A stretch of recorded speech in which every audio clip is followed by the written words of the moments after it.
Hi, I'm Leah Wietholter, CEO and founder of Workman Forensics in Tulsa, Oklahoma, and this is the Data Sleuth Podcast. At the heart of all successful forensic accounting engagements or fraud investigations is the analysis of evidence. Best circumstantial evidence in a financial investigation are those sources of information or data that are furthest removed from the influence of a subject. In this 6-part series, I'm going to review the most common best evidence data sources in order of reliability by exchanging seats. I'm going to go from host to guest so we can thoroughly discuss this topic with our guest host, Bethany Pigott. If you want to ensure that you uncover facts resulting in defensible investigative analyses in your cases, you are in the right place.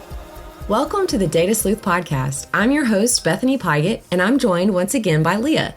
Today, we're going to talk about credit card statements in this episode. So, Leah, what are the types of engagements or investigations that benefit from using credit card statements as evidence? Yeah, it's going to be any type of investigation where credit cards could have been used. So it could be that someone's personal credit card is being paid through the organization. It could be that the organization has credit cards or purchasing cards, but we're going to want to make sure that we get that underlying credit card statement information and that's critical in investigations because, again, we're going to use best evidence. So what types of information can someone utilize when they're looking at these credit card statement transactions? So the first step is going to be putting all of that information into a spreadsheet. Now, you can download this sometimes from, an online credit card. Sometimes it's limited how far back you can go. And a lot of times we're usually looking at 3 to 5 years worth of credit card statements or of everything. So you might be able to download some of that. But if you can't, then you're going to need to use, and again, we use MoneyThumb. So we're going to be importing from PDFs into a spreadsheet to create our database of credit card transactions. And some of my favorite things that I just think create great data points within credit card data are the transaction date versus the posted date.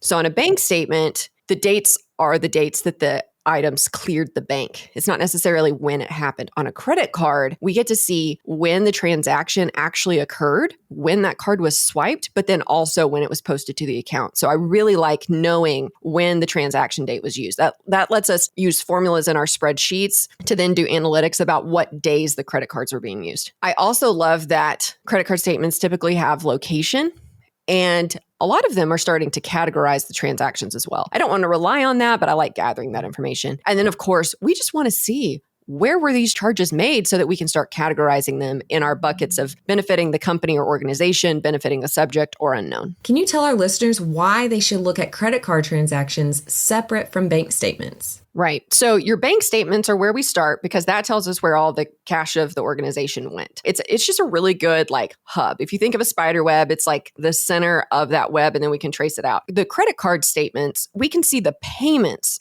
on the bank statements, but we don't know what charges were on that credit card to result in the credit card payment. So we can't just say, oh, there's a credit card payment, it's all bad, put it in the bucket, put it in that bucket. No, we need to go and we need to look to see what were the contents of, what were the charges behind that payment. And I like to think of credit card statements as if you're an accountant, as a sub-ledger. So you've got your general ledger that might be pretty high level. Your sub-ledger is going to give you details about an account. And that's what a credit card transactions do. So if you're doing any of our analyses that we recommend in the book, like our source and use or our IDF, we analyze bank statements and then we analyze credit card transactions. If you combine them, you're going to end up double counting because that payment was already on the bank statement. So you want to analyze those separately. So can you use both bank transactions and credit card transactions in your analysis? Is that helpful? Yes. One thing we want to do is compare. We've looked at our bank statements. We see that there's credit card payments. So I want to compare the credit card payments, that total, the number of payments, to the known credit cards. Because the bank statements are going to show the payments that were made, but that corresponding credit card statement is also going to show the same amount of a payment. So I can start matching those up. If I have more payments on my bank statement than I have on these credit card statements, either I don't have all the credit card statements,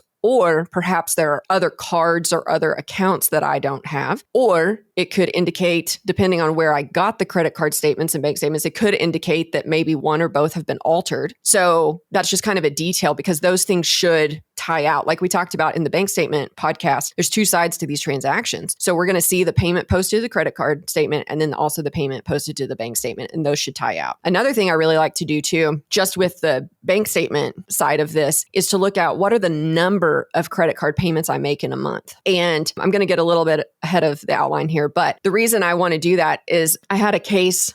It was a partnership and there were 4 partners, and they had a bookkeeper that was actually like one of the partner's wives or a brother's wife or something like that. And so very closely related. And let's say that they were all Chase credit cards. Each partner had a credit card. So we should have had 4 payments, and they were separate. They weren't like 4 users on one credit card. What we noticed was that whenever we looked at how many credit card payments were being made in a month, there were 5 Chase credit card payments being made in a month. And that helped. So then once we compared those payments to see what tied out, what didn't, then we knew we were missing an account. And that bookkeeper, the sister-in-law to the owner, she knew that they all had Chase credit cards. And so then she just got a Chase credit card, ran up a bunch of personal expenses, and then just paid it from her bank, or paid it from their bank account. Wow. Yeah. Okay. So when you're looking at these credit card statements, this data, are there certain analysis that you always make sure that you perform? First thing, we always summarize by payee and then research the payee. So, and we might assign categories. I don't love assigning categories unless it's just necessary to kind of understand what we're looking at. But because what if I assign the wrong payee? Or, I'm sorry, the wrong category to the payee? So I just like to look at payees. I talk about this in the book as our source and use analysis. So we run this on every credit card or combination. Sometimes if it's all the same type of account, we're going to, like all business accounts, we'll do a source and use for all of them. So we're definitely going to look at that. And again, the goal is to get this to the point where we can categorize these transactions by who benefited, the organization, the subject, or we don't know. A couple things that I like to look at on credit card charges, that's the most common. But then the other ones to consider, since we've got those transaction dates and locations, I think it's really nice to compare like a vacation calendar, or look at, did these charges happen on the weekend and we're a Monday through Friday 9 to 5 kind of business. I also like to look at, is somebody submitting an expense reimbursement request, but they actually put it on the company credit card? That's a good thing to look for. I also like to do a pivot table, and we do ours in IDEA, but I like to do a pivot table looking at maybe days of the week, or looking at summarize by payee, and then look at the charges by month or days of the week, or even do a count instead of a sum. Look at how many meals per month are being paid for. I remember there was this one case I had that this guy was basically feeding his family on the company's credit card, because he would have 4 or 5 meals paid for I think that he actually did have 3 meals a day on his credit card, like multiple days a week, including some weekends. So that's what I'm looking at for those credit card charges. But the first thing we do is just look for the payee. I was actually looking at one just yesterday where we had summarized by payee, and I could tell just by scrolling, and this was supposed to be a business credit card, and all of it was travel and meals. Very few were actually related to, it was like property management. So very few were related to that. So just by summarizing, I don't even have to do other fancy stuff. These people there was nothing that they needed to travel as much as they were. And so we can start putting that into that benefiting the subject bucket. All right. Thank you so much, Leah. And we're going to come back after this short break talking about how we obtain credit card statements. So make sure that you join us. Make your next CPE training event interactive and fun. The Investigation Game interactive case studies are facilitator-led group training events utilizing case story videos and sample evidence to stimulate real fraud investigations. Participants complete various solo decision-making and investigation activities to calculate the loss to the victim from the fraud scheme. The training concludes with a solution presentation and key findings from the actual case. The interactive case studies are recommended for 2 CPE credit hours. To schedule a discovery call, visit investigationgame.com. All right, welcome back. So Leah, as we kind of wrap up this episode, can you just go into talking about how we obtain credit card statements? Sure. I like to talk about this based on the client's access. Okay. A lot of times we set up our case planning based on the subject's access. What did the subject have access? So when we're finding information, we're reliant on the client's access. Our client, if our client has access to the credit card statements and to the accounts, they can often just go online, download the statements, download Excel spreadsheets of the statements. Something that has actually been surprising over the years. I've been doing this 16 years. But especially whenever I started Workman Forensics, I was interacting more with the business owners that suspected embezzlement. And it was so surprising how many calls we would get that would say, yeah, I think my bookkeeper or my controller is stealing from me, but I don't have access to anything. I don't have access to the credit card statements or the bank statements. When you're the business owner, you have the right to get that information from your bookkeeper or controller. They may not want to give it to you, but they also don't own the business. Getting that access from them in a kind and slightly clever way at the beginning, like where they don't necessarily, their guard's not up. But if you can get that access before you let them go, that is really, really helpful.